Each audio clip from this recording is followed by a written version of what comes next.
Ville-Lorraine, magnifique municipalité québécoise méconnue de son peuple. Elle renferme une histoire et une tonne de secrets qui demeurent un mystère pour la masse.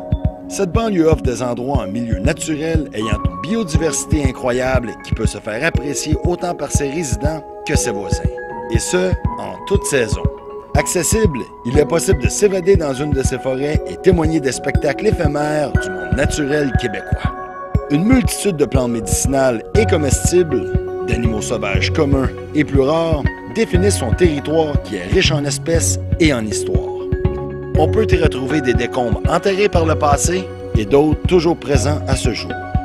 Avec un minimum de curiosité, on peut démystifier son histoire et apprendre des faits cocasses de cette jeune ville hors du commun.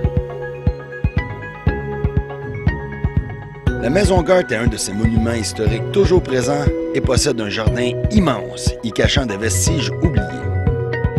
Qui de mieux qu'une voisine du domaine qui y a grandi et appris à connaître le secret que renferme ce mystérieux terrain de jeu qu'est le domaine Gart. Priscilla, salut! Salut Ben, ça va? Yes! Alors, on est ici, dans un endroit spécial, déserté. On veut savoir c'est quoi exactement, où est-ce que tu nous as amené? Bon, mais ça ici, là, c'est un ancien vivarium, ça fait à peu près 100 ans. Les Gart avaient fait ça pour garder leurs poissons. Puis il paraît que c'était extrêmement beau. Ce sont des roches de corail. Oui, puis ils ont été importés de Floride. Écoute, imagine en 1900 importer des roches de Floride, il fallait que tu aies quand même assez du cash et que tu sois assez original aussi. Madame Gart, elle importait plein de choses de partout, comme ici. C'était importé du Japon carrément, la renouée du Japon. Puis on l'importait à la base pour nourrir les vaches parce que ça repousse tout le temps. Mais Madame Gart, elle, ça a été la première à les introduire dans un jardin décoratif. Tout le jardin qu'elle a fait ici, en fait, c'était plein de plantes indigènes, mais c'était aussi des plantes importées. Elle adorait mélanger les styles. Ici, on est dans une ancienne allée de cèdre qu'on appelait avant le chemin des amoureux. En fait, on est dans un super beau parc historique. Ça menait directement au domaine Gart. Malheureusement, maintenant, comme on peut voir, il est à l'abandon. Et puis les cèdres, d'année en année, meurent de plus en plus à cause qu'ils ne sont pas entretenus. C'est un autre endroit qu'on est très privilégié parce que personne qui vient ici. Comme on peut voir, là, c'est vraiment magnifique. Puis à l'époque, il y avait 2 immenses pommiers avec plein de fleurs juste à la sortie du chemin ici, là.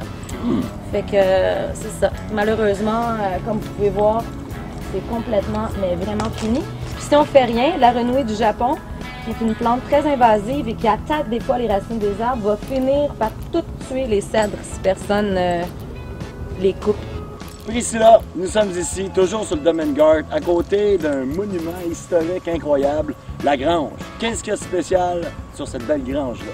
Bien, cette grange-là, en fait, elle a été construite, ça a pris pratiquement 10 ans. C'est la plus grande grange entière de tout le Québec.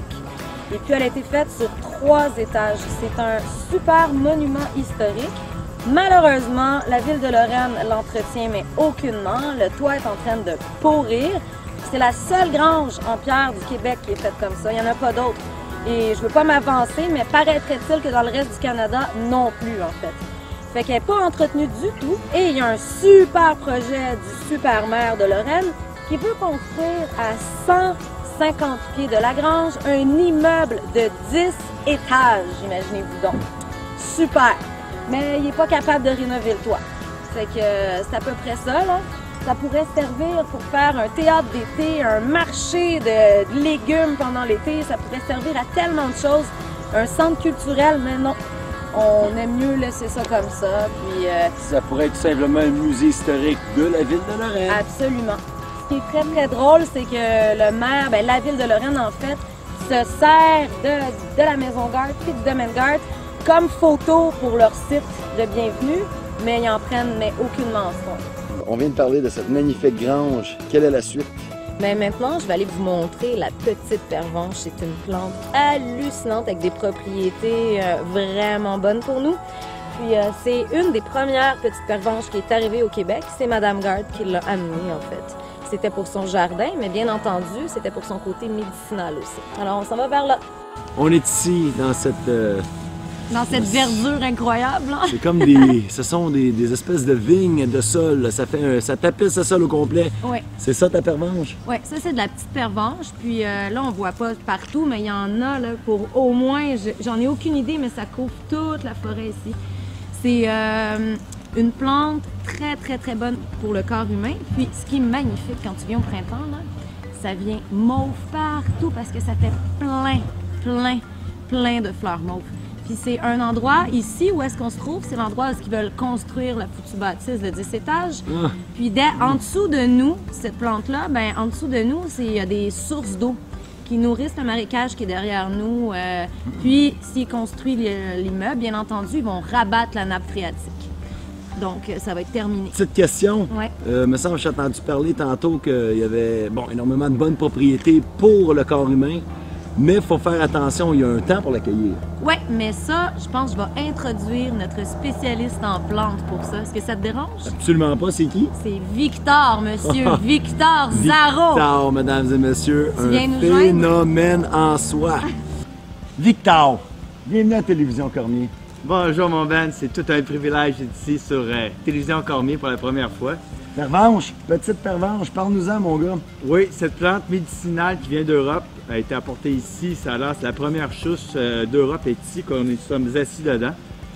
On l'a très bien dit, il y a un petit danger de ne pas accueillir quand elle est en floraison, car elle est trop puissante. Il faut attendre que la floraison soit passée.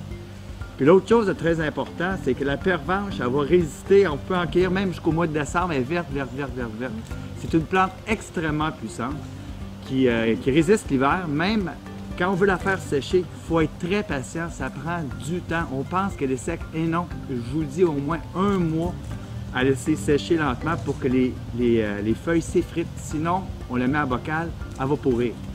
C'est une plante, comme je vous ai dit, qui résiste au froid très bien.